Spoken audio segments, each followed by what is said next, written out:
Tapi kalau kita tengok Ali Baba Bujang Lapuk tu kan jalan cerita dia lain, berbeza dengan seniman, dengan apa tu, maksudnya dalam Bujang Lapuk ada Bujang Lapuk dia, dalam Pernikahan Bujang Lapuk ada Bujang Lapuk dia, dalam seniman Bujang Lapuk ada Bujang Lapuk dia kan, maksudnya ada Bujang Lapuk tu. Tetapi kenapa Ali Baba tak ada? Ali Baba dah kahwin kan dalam tu kan? Ali Baba Kasim Baba tu watak Samsudin. Lepas tu Ali Baba Aziz Hatta. Piramli ni pakai nama Abu Hassan, Ketua Penyamun. Maksudnya bukan Bujang Lapuk tau, sebab dia bawa watak masing-masing. Betul tak? Sebenarnya filem tu mimpi ni. Filem Ali Baba Bujang Lapuk tu mimpi sebenarnya. Tapi ending tak ada save mimpi pun. Potong. Aduh, kenapa dia potong? Saya tak tahu kenapa dipotong. Sebab memang pernah ada isu benda ni. Piramli pernah ulas dalam satu artikel, bukan artikel lah, maksudnya dalam keratan majalah lama. Saya ada simpan keratan majalah tu. Dia pernah cakap, dia pernah tak berpuas hati lah dengan masa tu lembaga penampil filem. Sebab tu kita tak tahu, sebab ending ni kan tergantung. Bila kita tengok Ali Baba Bujang Lapuk tu, kalau kita perasan masa mula-mula kredit title yang awal, ketiga-tiga Bujang Lapuk ni pakai kod tau. Dia masuk dalam satu frame gambar, dia tunjuk. Wah tu. Dia tunjuk tu, maksudnya dia tunjuk Ali Baba Bujang Lapuk. Maksudnya dia dah bagi satu establishment. Filem ni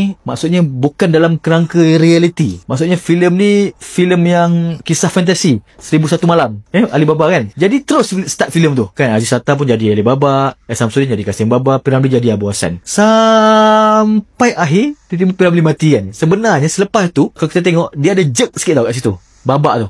Terus dia buka yang kubah tadi tu yang aku cakap, tajuk filem Ali Baba Bujang Lapuk ke Jumpa Puteri Gunadang dengan Bujang Lapuk naik ke bulan tu kan. Sebenarnya kalau aku baca dalam keratan tu, keratan artikel tu, dia kata ketiga-tiga ni dia mimpi. Dia mimpi ketiga-tiga. Lepas tu dia akan bercerita, kau yang nak bunuh aku, kau yang kerat badan aku. So dia cakap, kau lah ketua penyamun. Asyik dia kata kepada Piramli.